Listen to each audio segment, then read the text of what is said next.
सड़क पर खड़े किसी मनोरोगी की बात पर आप जिस तरह कोई प्रतिक्रिया नहीं देते, उसी तरह ऐसे लोगों की बातों को भी जीवन में विशेष महत्व नहीं दिया जाना चाहिए। बुरा या भला बाहर का नहीं, भीतर का विषय है। आपको बुरा लग रहा है तो आप ही इसके जिम्मेदार हैं, क्योंकि आपने इसे पसंद किया है। सम्मान की चाह। हम अपमान से दूर भागते हैं तो सम्मान के पीछे भी भागते रहते हैं। सत्य की खोज में सम्मान की चाह भी उतनी ही बड़ी बाधा है जितनी अपमान का भय। सम्मान की चाह हमारी मानसिक ऊर्जा को अपने कार्य की बजाय उसके परिणामों में ज़्यादा आबद्ध कर देती है। कुछ लोगों को यह भी भ्रम रहता है कि सम्मान की चाह उत्साहवर्धन का कार्य करती है। उत्साहवर्धन के भ्रम में हम उस काम के फल को कार्य पूरा होने से पहले ही भोगने लगते हैं। सत्य की खोज में आप अभी सोचने लगें कि सत्य प्राप्त होने के बाद क्या मिलेगा, आप समाज में कितने सम्मानित और प्रतिष्ठित होंगे, तब तो हो चुकी सत्य की खोज। दिव्य स्वप्न और अप्राप्त की कल्पनाएं भ्रम है, तथा भ्रम कैसे सत्य की प्राप्ति करा सकता है। किसी भी काम को करते हुए दो महत्वपूर्ण पहलू उसकी सफलता और उसकी खूबसूरती को तय करते हैं। रुचिपूर्वक किया गया कार्य सफल भी होता है और सौंदर्य से भरपूर भी। अरुचिपूर्ण कार्य कई बार सफल तो हो जाता है, लेकिन बोझ की तरह लगता है। काम को करते हुए हमारे भाव ही उसकी सफलता और उससे मिलने वाले आनंद को तय करते हैं। जब लक्ष्य स्पष्ट होता है और ऊर्जा का व्यय सकारात्मक होता है तो सफलता निश्चित होती है। किसी भी काम को करने के कुछ मूल कारक हैं, जिनमें अहम कृति सबसे महत्वपूर्ण है। हम मनुष्य हों या अन्य प्राणी मात्र, सभी को कुछ न कुछ करते रहना पड़ता है। बहुत से लोग अपने लक्ष्यों को निर्धारित कर उनमें आगे बढ़ते दिखाई देते हैं और ज़्यादातर समय अनुसार जो कुछ सामने आता है उसको करते चले जाते हैं। जो तय नहीं करते उन्हें भी कई बार अचानक मिले किसी काम में रस आने लगता है और वे उस विशेष कार्य में ही जुट जाते हैं। सामान्य तौर पर हम जिस काम में जितना ज़्यादा समय देते हैं उसके विभिन्न पहलुओं से उतने ही ज़्यादा वाकिफ होते चले जाते हैं। अहम कृति के अलावा आजीविका या जीवन यापन के लिए भी श्रम करना पड़ता है। हालांकि जीवन यापन के भोग रूप को देखा जाए तो अब सिर्फ जीवन यापन ही मकसद नहीं रह गया। किस स्तर का जीवन यापन, यह भी महत्वपूर्ण हो गया है। जीवन यापन के स्तरों को बनाकर अब उन्हें सत्य मानते हुए उनके लिए मनुष्य परिश्रम किए जा रहा है। आजीविका का संघर्ष हमारी अपनी ज़रूरतों से पैदा होता है। जितना भोग उतनी भागदौड़। हमारी असली आवश्यकताओं जैसे भोजन, ऊर्जा और पेट भरने के लिए, न कि भोगयुक्त भोजन, वायु, पानी, सूर्य का प्रकाश आदि के लिए उतने परिश्रम की आवश्यकता नहीं। लेकिन जैसा मैंने पिछले लेख में लिखा था कि यह तो ईश्वर की कृपा से जानवर भी कर लेते हैं। हम मनुष्यों ने इस सृष्टि के सृजन के साथ साथ अपनी सृजनात्मकता से भी बहुत कुछ रच दिया है, जो मानव जीवन को नए आयाम देता है या अधिक सुलभ बनाता है। वह समाज में सम्मान का हकदार हो जाता है।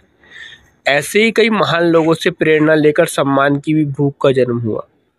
सम्मान प्राप्ति की चाह बहुत सामान्य बात लगती है, लेकिन यह भी सत्य है कि जो सम्मान की अपेक्षा लेकर चले उन्हें सम्मान नहीं मिला। जो धन की अपेक्षा लेकर निकले उन्हें धन नहीं मिला। सत्य यह है कि जो किसी कार्य की सफलता को जहन में लेकर आगे बढ़े उन्हें बहुत सम्मान मिला। जो सम्मानित हो जाते हैं वे जानते हैं कि धन का कोई विशेष महत्व नहीं रह जाता, जबकि जो धनी होते हैं वे सम्मान को पाने के लिए बहुत ऊटा-पटक करते रहते हैं। प्रेरणा कार्य के लिए ली जाए तो समझदारी है, लेकिन वह किसी सम्मान से प्रेरित हो तो यह मूर्खता होगी। नोबेल पुरस्कार विजेता कैलाश सत्यार्थी से मेरी कुछ मौक़ों पर चर्चा हुई और मैं जानता था कि उनका अच्छा कार्य जरूर सराहा जाएगा। कार्य को कितनी सराहना मिली आप सब देख रहे हैं, लेकिन इस कार्य को करने के मूल में किसी अवार्ड को पाना निहित हो तो उसकी सफलता में संदेह पैदा हो जाएगा। आप अच्छा कार्य करने वालों के संघर्ष और विचारों से सीख लें, उन्हें किसी सम्मानों से नहीं। सही लक्ष्य, सतत परिश्रम, आनंद, इनमें आपका अधिकार है, बाकी सब विशेष महत्व की बातें नहीं। क्या कहेंगे लोग की बाधा। सत्य की राह में यह बहुत ही बड़ी बाधा है जो सामान्य तौर पर हम सभी के सामने आती है। दूसरों के बारे में सोचना तो बीमारी है ही, लेकिन दूसरे हमारे बारे में क्या सोच रहे हैं यह भी एक बड़ी समस्या है। हमारे बारे में लोग क्या सोच रहे हैं से हम सत्य की राह छोड़कर उस सोच के मुताबिक खुद को ढालते रहते हैं। हमारे बारे में अच्छा सोचे, हमारे बारे में सद्भावना रखें। इन सब के लिए किसी छद्म प्रयास की आवश्यकता नहीं होती। कई लोग ईर्ष्यावश अच्छे कार्यों पर भी बुरी प्रतिक्रिया देते हैं और उससे हम प्रभावित हो जाते हैं। आप सत्य की राह पर चलेंगे तो जो इस कार्य पर चलने में खुद को असमर्थ समझते हैं, वे आपके बारे में क्या सोचेंगे। हमेशा याद रखिए, चिंतन निजता का विषय है। आप किसी के विचार से तब तक प्रभावित नहीं होंगे जब तक आपके विचार ऐसा नहीं चाहेंगे। एक सज्जन बाल झड़ने से बहुत परेशान थे। किसी की सलाह पर एक आयुर्वेदाचार्य के पास गए। वेद जी आयुर्वेद तो जानते ही थे, तत्वज्ञानी भी थे। वे मन और शरीर दोनों के इलाज में विश्वास करते थे। पीड़ित ने कहा कि वेद जी कोई ऐसा उपाय कीजिए कि बाल ना झड़े। वेद जी ने पूछा कि बाल तो एक दिन जाने ही है, फिर इनकी इतनी चिंता क्यों करती हो। उस व्यक्ति ने कहा कि बाल झड़ गए तो लोग क्या सोचेंगे, मैं बड़ा ही बदसूरत दिखने लगूंगा। वेद जी ने कहा कि और बाल रहे तब क्या कर गुजरोगे। वह कुछ देर चुप रहा, फिर बोला कि आत्मविश्वास बढ़ता है। वेद जी ने कहा कि मेरे पास दवा तो है और इतनी असरदार कि इस दवा से बाल झड़ना रुकेंगे भी और नए बाल भी आ जाएंगे, पर परेशानी यह है कि तुम्हारी नेत्र ज्योति पर इसका बुरा असर पड़ेगा। उस व्यक्ति ने क्षण भर विचार किया और हाँ कह दिया। उसने कहा कि मैं भले ही साफ न देख पाऊं, लेकिन लोग तो मुझे देख पाएंगे। वेद जी समझ गए कि जब इसे बाह्य दृष्टि की कीमत नहीं तो ये अंतर्दृष्टि क्या समझ पाएगा। लगता है ना ये शख्स एक मूर्ख के समान। अगर हाँ, तब तो आप बाह्य दृष्टि की कीमत करते हैं तथा सत्य की खोज में आगे बढ़ने को तैयार है, और नहीं तो आप भी दूसरों की दृष्टि में कैसे और क्या है को वही महत्व दीजिए। यह कहानी बेशक बहुत हास्यास्पद लगे, लेकिन भूलवश हम जीवन में कई ऐसे ही काम किए चले जा रहे हैं।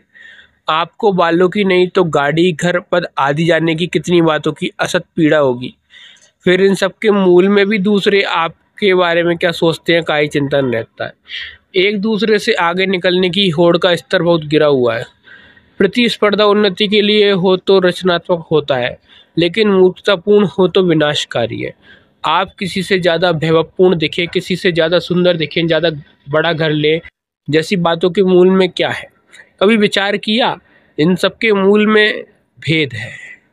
मैं और मेरा को महत्व देना मनुष्य को आत्ममुक्त और स्वार्थी बना देता है। हम अपनी सीमित दुनिया बनाकर उसी को दिन रात सजाने संवारने में जुटे रहते हैं। उस बाल झड़ने वाले की बात तो हमें मूर्खता लगेगी, लेकिन अपने जीवन में दूसरों को दिखाने के लिए दिन रात गधा हमाली करना हमें समझदारी लगती है। इसकी बड़ी वजह यह है कि जब सभी मूर्खता करते हैं तो भीड़ मूर्खता को ही समझदारी मानने लगती है। यह मूर्खता इसलिए है क्योंकि हम अगर झूठे वैभव और झूठी सुंदरता में ही लगे रहेंगे तो सच्चे वैभव एवं सच्ची सुंदरता का क्या होगा। महात्मा गांधी, स्वामी विवेकानंद, अल्बर्ट आइंस्टाइन ये सब अपने बालों के बारे में या धन दौलत वैभव के बारे में सोचते तो क्या होता। जवाब साफ है, ये सब वे नहीं होते जिनके लिए दुनिया इन्हें सलाम करती है। इनकी तस्वीर घर में टांग देने से बात नहीं बनेगी। एक युवक ने इस पर जवाब दिया, सब तो इनकी तरह नहीं बन सकते। हाँ, बात सच है, लेकिन थोड़ा सुधार है।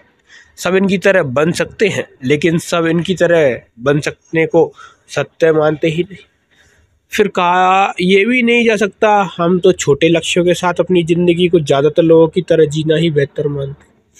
कोई रोक नहीं, आप ऐसे भी जी सकते हैं। बस जीवन में कभी कोई शिकवा मत करना, क्योंकि ये आपकी अपनी पसंद है।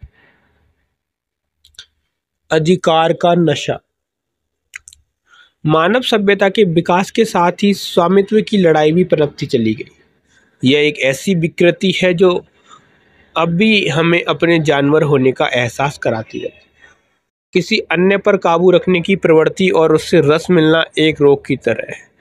इस रोग की भयावहता यह है कि किसी नशे की तरह यह पल प्रतिपल बढ़ता ही चला जाता है। जिस तरह कोई भी नशा शरीर और दिमाग पर अपने दुष्परिणाम छोड़ता जाता है, ठीक उसी तरह औरों पर अपना अधिकार जमाए रखने का यह नशा भी मन मस्तिष्क पर गहरे आघात कर उसे सत्य की राह से लगातार दूर धकेलता है। एक समय ऐसा आता है जब अधिकार और वर्चस्व खत्म हो ही जाता है। इसके अंत की सबसे बड़ी वजह है इसका अस्वाभाविक होना। स्वाधीनता हर प्राणी मात्र का स्वाभाविक गुण है। शक्ति से या प्रेम से, चाहे जैसे हो, उसे काबू में करना अस्वाभाविक परिणाम ही सामने लाएगा। जिस पर अधिकार जमाया जाता है वह तो कुंठित होता ही है, साथ ही साथ अधिकार जमाने वाला स्वयं भी भयग्रस्त बना रहता है।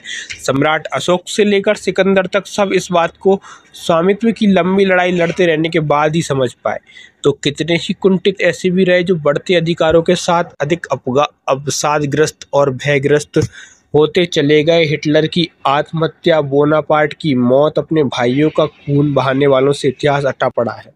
स्वामित्व या अधिकार ने कभी सुखद अंत किसी को नहीं दिया, लेकिन फिर भी इसके पीछे मानव मात्र दीवानों की तरह दौड़ता रहता है।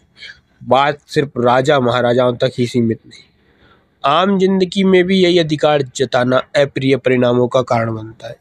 पिता पुत्र के रिश्ते, पति पत्नी का रिश्ता, या दफ्तरों में बॉस कर्मचारी का रिश्ता, इसी तरह के अधिकारों की लड़ाई का छोटा मोटा उदाहरण है। इनके भी दुष्परिणाम ही सामने आते हैं। स्त्री को अपने काबू में रखने का प्रयास करने वाला पुरुष एक अस्वाभाविक रिश्ते का निर्माण कर देता है। वह स्वयं तो कुंठाग्रस्त होता ही है, साथ ही स्त्री के मन पर भी गहरे जख्म कर देता है।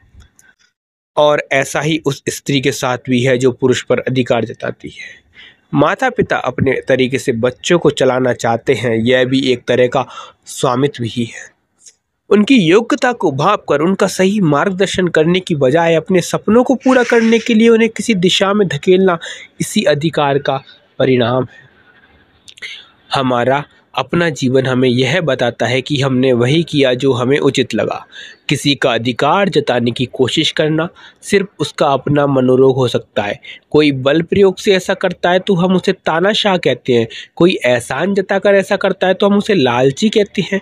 विभिन्न स्तरों पर हम ऐसे ही कई उदाहरण पाते हैं और उन्हें सामाजिक तौर पर नकारात्मक मानते हैं।